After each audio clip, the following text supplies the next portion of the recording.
నమస్కారం. ఆధ్యాత్మిక మార్గదర్శనం శుభప్రదం కార్యక్రమానికి స్వాగతం.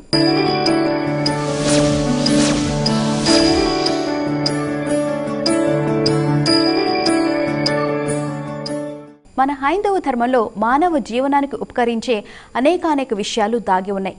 అలా దాగి ఉన్న విషయాలను మన పెద్దల ద్వారా తెలుసుకుని సన్మార్గంలో పయనిస్తే తప్పకుండా సత్ఫలితాలను సాధిస్తాం.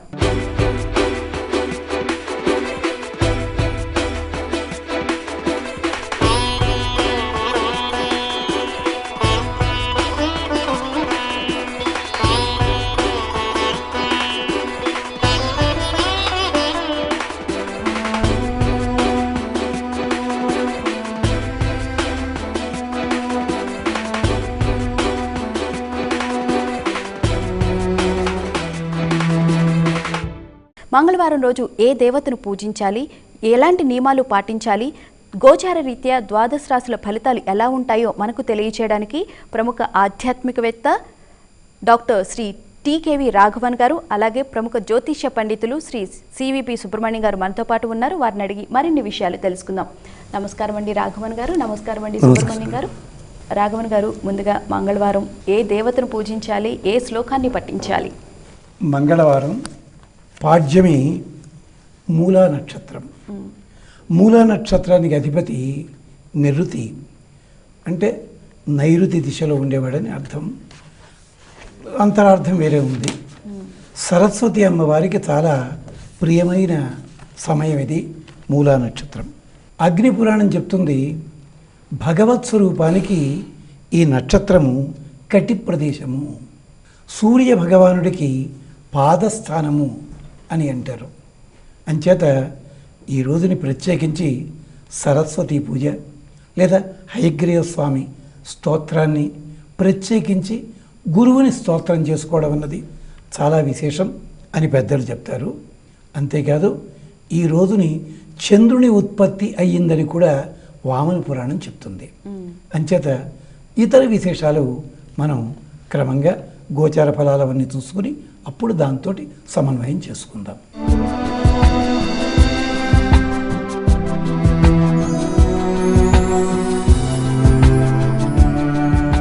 గురుగారు, మరి మంగళవారం నాటి పంచాంగాది వివరాలు తెలియజేస్తారా? స్వస్తి శ్రీ చాంద్రమాన దుర్ముఖనామ సంవత్సరం ఉత్తరాయణం గ్రీష్మ ఋతువు జ్యేష్ఠమాసం కృష్ణపక్షం మంగళవారం. పాడ్యం సాయంకాలం 5:03 వరకు ఉంది. నక్షత్రం మూల ఉదయం 7:28 వరకు ఉంది. వర్జం ఉదయం 5:47 నుంచి 7:28 వరకు, మరల సాయంకాలం 5:28 నుంచి 7:08 వరకు ఉంది. దుర్ముహూర్తం ఉదయం 8:23 నుంచి 9:15 వరకు, మరల రాత్రి 11:12 నుంచి 11:56 వరకు. అమృతకాలం రాత్రి 3:29 నుంచి 5:09 వరకు ఉంది. ఈరోజు విశేషం మంగళవారం. మంగళవారానికి జయవారం అని పేరు. మనం ఏ కార్యక్రమంలోనైనా జయం రావాలంటే ఏం చేయాలి? ఆంజనేయ స్వామిని మంగళవారం నాడు ఆరాధించాలి, పూజించాలి. సింధూరంతో పూజ చేయవచ్చు, తమలపాకులతో పూజ చేయవచ్చు, వడమాల సమర్పించవచ్చు, అప్పాలు నివేదన చేయవచ్చు, హనుమాన్ చాలీసా పారాయణ చేయవచ్చు, సుందరకాండ పారాయణ చేసుకోవచ్చు. ఆయన స్మరిస్తే చాలు బుద్ధి, బలం, యశో, ధైర్యం, నిర్భయత్వం, అరోగిత, అజాడ్యం, వాక్పటుత్వంచ ఇన్ని వచ్చేస్తాయన్నమాట. అందుకని ఆయన్ని స్మరించటం, పూజించడం అవసరం. అలాగే మంగళవారానికి సంబంధించి కొన్ని భ్రమలు ఉన్నాయండి లోకంలో. మంగళవారం నాడు డబ్బు ఎవరికి ఇవ్వకూడదు లాంటి భ్రమలు. నిజానికి మంగళవారం నాడు అప్పు తీర్చినట్లయితే వాడికి తొందరగా అప్పులు తీరిపోతాయి. అలాగే మంగళవారం నాడు అప్పులు తీరడం కోసం రుణహర గణేశ స్తోత్రం, అలాగే రుణహర నృసింహ స్తోత్రం, అలాగే రుణమోచక అంగారక స్తోత్రం లాంటివి జపించుకోవచ్చు. శ్రీ గణేశ రుణం చింది అనే మంత్రాన్ని కూడా జపించుకోవచ్చు. ఇంకా విశేషించి ఈ మంగళవారం నాడు చేసేటువంటి కార్యక్రమాలలో నిప్పుకు సంబంధించినవి, విజయానికి సంబంధించినవి, ఆయుధానికి సంబంధించినవి అవన్నీ కూడా చేయొచ్చు. అయితే వాటి అవసరం రాకుండా ఉండడం మంచిది అనుకోండి. ఆరోగ్యపరంగా మెరుగైన ఫలితాల కోసం ఏదో తగ్గని కురుపులు తగ్గడం కోసం వ్రణమోచక అంగారక స్తోత్రం అని ఉంటుంది, అది జపించుకోవచ్చు. ఇలా మనం కాలాన్ని సద్వినియోగం చేసుకోవడానికి మన పూర్వీకులు ఎన్నో విషయాలను మనకు అందించారు. వాటిని అందుకోకుండా కూడా నిరాకరించడం తెలివైన వాడి పని కాదు. అందుకని వాటిని స్వీకరించి తెలివిగా కాలాన్ని సద్వినియోగం చేసుకోవడం మంచిది. రాఘవన్ గారు ఇందాక శ్లోకం చెప్పారు కదా, దాని అర్థాన్ని తెలియజేస్తారు. ఇక్కడ విశేషం ఏంటంటే ఓం సోమాయ నమః అన్న మంత్రాన్ని చదువుకోమంటారు. కుజుడి మీద వెంకటాధ్వరి అని మంగళవారం కదా, కుజుడి మీద చమత్కరించాడు. అమ్మా లక్ష్మీదేవి, బాగా చదువుకున్న ఆయన ఒక ఆయన ఉన్నాడు, బాగా పండితుడు ఒక ఆయన ఉన్నారు. ఇద్దరికంటే ముందుగా ఎవరి పేరు తలుచుకుంటే తడుచుకుంటామో అతన్ని పెట్టావేటమ్మా, అర్థమైంది, మీ తమ్ముడు పక్కనే ఉంటాడు కదా అన్నట్ట. సోమవారం తర్వాత మంగళవారం, సోముడు అంటే చంద్రుడు, అతనితో ఉన్న కారణం చేతట శుక్రుడి కంటే గురుడి కంటే కూడా ముందు వచ్చాడు ఈయన పాపం. అంటే మంగళవారాన్ని గురించి ఎంత గొప్పగా చెప్పాడో లక్ష్మీ శాస్త్రంలో. అంచేత ఓం సోమాయ నమః, ఓం విశ్వధరాయ నమః ఈ మంత్రాన్ని కూడా జపించుకోవచ్చు. అంతేకాదు ఈ రోజుని జ్ఞాన సంపత్తి కలుగుతుంది కనుక ఓం హయగ్రీవాయ నమః. ఇంతకుముందు మనం అనుకుంటూ ఉంటాం ఏది ఎంత ఎలా ఖర్చు పెట్టాలన్నది, ఎలా చేయాలన్నది గుర్రమును చూస్తే తెలుస్తుంది. నిలబడినప్పుడు 3 కాళ్ళ మీద నిలబడుతుంది, నడిచేటప్పుడు 2 కాళ్ళ మీద నడుస్తుంది, పరిగెత్తేటప్పుడు 4 కాళ్ళ మీద. దీనికి సంబంధించి కుజునికి సంబంధించి కూడా చాలా అద్భుతమైన సన్నివేశం మనకి పద్మపురాణము తర్వాత బ్రహ్మాండ పురాణాల్లో సూచిస్తారు. అలాంటి విశేషమైన వారం ఇది. హయగ్రీవుణ్ణి ఆరాధించండి. ఓం సోమాయ నమః, ఓం విశ్వధరాయ నమః, ఓం ధాత్రే నమః. ఇది ఈ నామావళిని జపించుకోవడం అది చాలా విశేషం. ఇప్పుడు తర్వాత ఇతర ఫలితాలను అనుసరించి ఆయా మంత్రాలు ఆయా పద్ధతులు గురువుగారు మనకి తెలియజేస్తారు.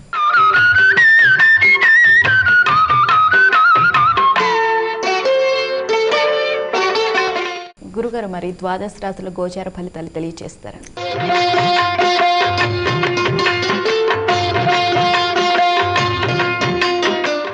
మేషరాశి వారికి సప్తమంలో ఉండేటువంటి కుజుడు అస్వాతంత్ర్యాన్ని ఇస్తున్నాడు. అంటే స్వక్షేత్రానికి పూర్తిగా వ్యతిరేక దిశలో ఉన్నప్పుడు ఇతరులు చెప్పిన మాట వినాల్సిన పరిస్థితులు ఉంటాయి. వాటిని అంగీకరించడం మంచిది. వినేయడం వల్ల మనకు ఎక్కువ ప్రయోజనాలు సిద్ధిస్తాయి. ద్వితీయంలో ఉండేటువంటి బుధుని వలన మాట విలువ బాగుంటుంది, ఆర్థికంగా కూడా బాగుంటుంది. అలాగే తృతీయంలో ఉండే రవి శుక్రుల వల్ల ప్రభుత్వాధికారుల యొక్క స్త్రీజనం యొక్క సహకారం లభిస్తూ ఉంటుంది. అతి ముఖ్యంగా నవమంలో ఉండేటువంటి చంద్రుడు అతనిపై గురుని యొక్క దృష్టి ఉండడం ద్వారా పూర్వపుణ్యాన్ని పెంపొందించుకోవడానికి ఈరోజు చాలా చాలా గొప్ప రోజు అన్నమాట. అందువల్ల ఈ రోజున ఎంత తపస్సు చేస్తే జీవితం అంత ముందుకు వెడుతుంది, అనుకూలంగా అభివృద్ధికరంగా రూపొందుతుంది.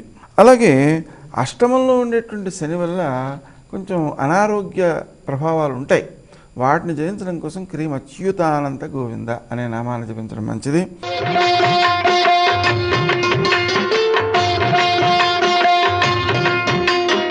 ఇక వృషభ రాశి వారిని కనుక మనం గమనించినట్లయితే సప్తమంలో ఉండేటువంటి శని ఇతరులతో విరోధాలు మొదలైనటువంటివి వచ్చేట్లా చేసే అవకాశం ఉంది. అందువల్ల తక్కువగా మాట్లాడాలి. షష్ఠంలో కుజుడున్నందువలన కొంచెం దురుసుతనం కూడా వస్తుంది, శత్రువుల్ని జయించే లక్షణం కూడా వస్తుంది. కానీ ఒక్కటి మాత్రం మనం గుర్తుపెట్టుకోవాలండి, కలహం అంటూ రప్పించుకుని విజయాన్ని సాధించినా కూడా కొన్ని దెబ్బలు తప్పవు. కాబట్టి గెలిచిన వాడైనా ఓడిన వాడైనా కొంత నష్టపోక తప్పదన్నమాట. అందుకని ఘర్షణకు దూరంగా ఉండడం మంచిది. విద్యార్థులు నూతన విషయాలను స్వీకరించడానికి చాలా ఉత్తమమైనటువంటి దివసంగా దీన్ని భావన చేయవచ్చు. కానీ అష్టమ చంద్రుని వల్ల ఇప్పుడు ప్రారంభించేటువంటి పనులు ఏవైనా సరే మనకు కష్టాన్ని నష్టాన్ని కలిగించే ప్రమాదం ఉంది. అందువల్ల ఈరోజు కొత్త పనులు ఏం ప్రారంభించకుండా ఉండడం చాలా మంచిది. పాత పనులన్నీ మామూలుగా చేసుకుంటూ ఉండవచ్చు. ఇక వృత్తి స్థానంలో కేతువు యొక్క ప్రభావం చేత కొంత చికాకు కలిగేటువంటి అవకాశం ఉన్న దృష్ట్యా శ్రీ రాజమాతంగే నమః అనే మంత్రాన్ని జపించుకోవడం అత్యవసరం.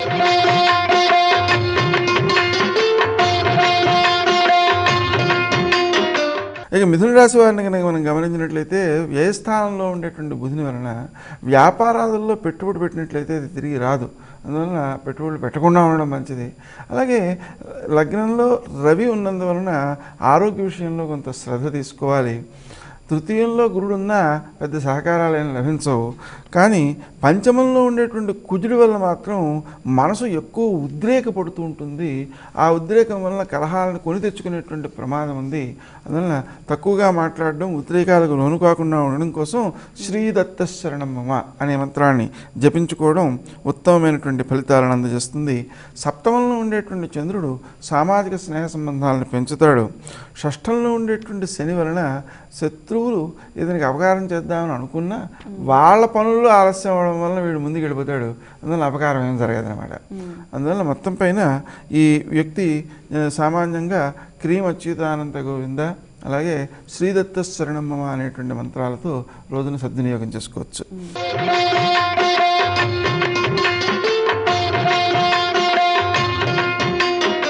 కర్కాటక రాశి వారిని కనుక మనం గమనించినట్లయితే అధిక వ్యయాలు ఉండే అవకాశం ఉంది. ఆ వ్యయాల్ని నిగ్రహించుకోవడం కోసం మనం సుమంతో శ్రీ కార్తవీర్యార్జున అనే మంత్రాన్ని జపించడం, అలాగే ఆత్మీయుల ద్వారా ఖర్చు పెట్టించడం అనేటువంటివి మంచి ఫలితాలను అందజేస్తాయి. చతుర్థ స్థానంలో ఉండేటువంటి కుజుని వలన వాహన సంబంధమైనటువంటి చికాకులు కలిగే అవకాశం ఉన్న దృష్ట్యా శరవణభవ అనేటువంటి మంత్రాన్ని కానీ, అలాగే గౌతమ నామాన్ని కానీ, అలాగే విష్ణు గరుడ వాహన అనేటువంటి మంత్రాన్ని కానీ జపించుకోవటం వల్ల ఎక్కువ సత్ఫలితాలు పొందుతారు. ఆలోచన విషయంలో కొంత ఆలస్యాలు చోటు చేసుకునే అవకాశం ఉన్న దృష్ట్యా ఆత్మీయుల యొక్క సలహాను పాటించడం మంచిది. మొత్తం మీద షష్ఠంలో ఉండేటువంటి చంద్రుడు అసంతృప్తిని బాగా పెంచుతాడు.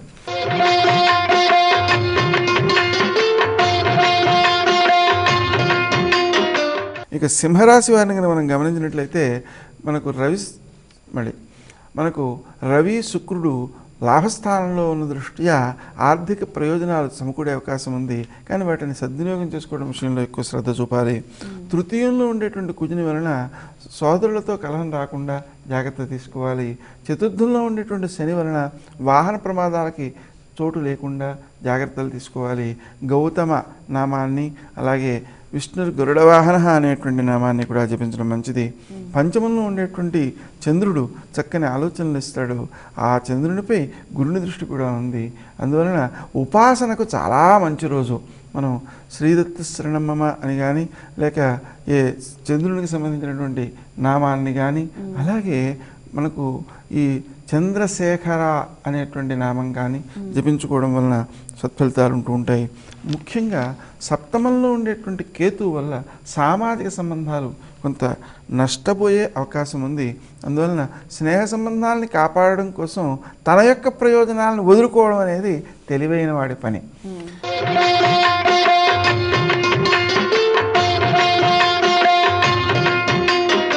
కన్యారాశిని గమనించినట్లయితే ద్వితీయంలో ఉండేటువంటి కుజుడు పరుషవాక్కునిచ్చే ప్రమాదం ఉన్న దృష్ట్యా, ఇతరులు అపార్థం చేసుకునే అవకాశం ఉన్న దృష్ట్యా తక్కువగా మాట్లాడడం మంచిది. తృతీయంలో ఉండేటువంటి శని వలన సేవక జన సహకారం బాగా లభిస్తుంది.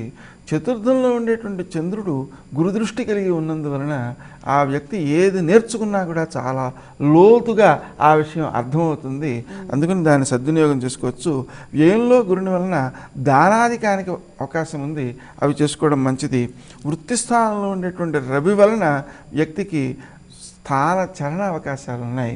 ఆ స్థాన చలన అవకాశాలని మనం ప్రయత్నించి సద్వినియోగం చేసుకోవచ్చు. నవమస్థానంలో ఉండేటువంటి బుధుడు సంతృప్తికరమైన జీవనాన్ని ఇస్తాడు.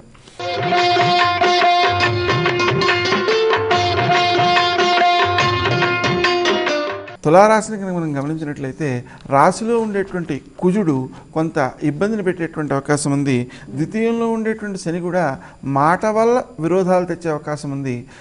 తృతీయంలో ఉండేటువంటి చంద్రుని వలన స్త్రీ జన సహకారం, ముఖ్యంగా మాతృ సహకారం, తల్లి వంటి వారి వల్ల వచ్చే సహకారం చాలా సత్ఫలితాలను అందజేస్తుంటుంది. పంచమంలో కేతువు వల్ల సలహాలను పాటించడం మంచిది స్వయంగా ఆలోచించడం కంటే. ఆరోగ్య విషయంలో క్రీమ్ అచ్యుతానంత గోవింద బాగా ఉపకరిస్తుంది.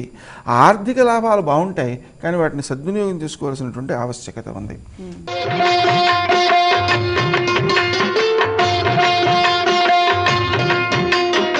వృశ్చిక రాశిని మనం గమనించినట్లయితే శని యొక్క ప్రభావం వలన పనుల్లో ఆలస్యం చోటు చేసుకుంటుంది.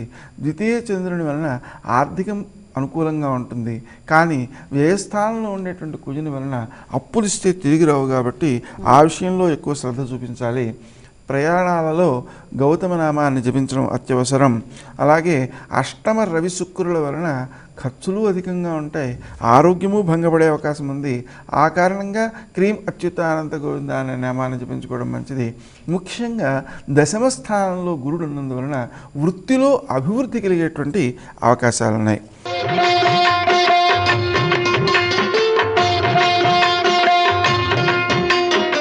ధనుస్సు రాశిని కనుక మనం గమనించినట్లయితే వ్యయంలో ఉండేటువంటి శని వలన మోసగించబడేటువంటి అవకాశాలు ఉన్నాయి. ఎవరైనా ఎప్పుడు మోసం చేస్తారంటే ఆశపెట్టి మోసం చేస్తారు. ఆశపడకుండా ఉంటే ఆ ఇబ్బందిని అధిగమించవచ్చు.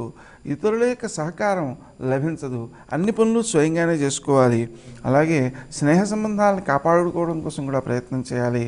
అలాగే పూర్వపుణ్యాన్ని కాపాడుకోవడం కోసం శ్రీదత్త శరణం మమ, శ్రీరామ జయ రామ జయ జయ రామ రామ అనే మంత్రాలు బాగా ఉపకరిస్తాయి. ఇంత క్రితం ఎప్పుడో అప్పిచ్చినటువంటి డబ్బు కూడా చేతికి వచ్చే అవకాశం ఉంది, కానీ ఆ వచ్చినటువంటి డబ్బు కూడా దుర్వినియోగం అయిపోయే అవకాశం ఉన్న దృష్ట్యా దాన్ని శ్రద్ధ పట్టి మనం ఇతరుల ద్వారా దాన్ని కాపాడుకోవాల్సినటువంటి బాధ్యత ఉంది.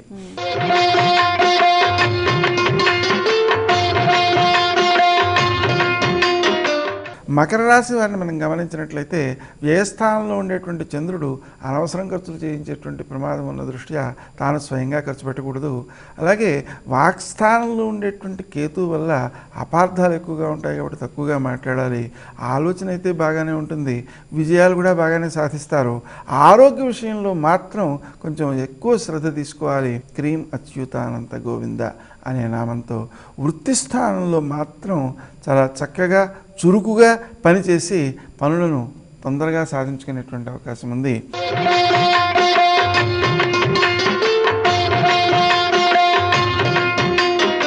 కుంభరాశి వారిని కనుక మనం గమనించినట్లయితే స్నేహ సంబంధాలు బాగా వృద్ధి చెందుతాయి, అనుకూలమైనటువంటి సాధనాలు సాధించుకోగలుగుతారు. అలాగే వాహనాల్ని కొత్తగా కొనే ప్రయత్నం చేసినా, ఇంటిని కొనే ప్రయత్నం చేసినా, అలాగే స్థలం కొనే ప్రయత్నం చేసినా, వ్యాపార సంస్థను కొనే ప్రయత్నం చేసినా కూడా సత్ఫలితాలు ఇచ్చే అవకాశం ఉన్న దృష్ట్యా వాటి కోసం ప్రయత్నించవచ్చు. అయితే నిర్మాణం ఉన్న వాటిని వేటిని కొందామనుకున్న చింతామణి గృహాంతస్థ శ్రీమన్నగర నాయక అనే మంత్రం జపించుకోవాలి. స్థలం మాత్రం కొనదలుచుకుంటే శ్రీ వరాహాయ ధరణ్యుద్ధారకాయ నమః అనే మంత్రాన్ని జపించుకుని తర్వాత ప్రయత్నం చేసినట్లయితే అనుకూలమైన ఫలితం సిద్ధిస్తుంది.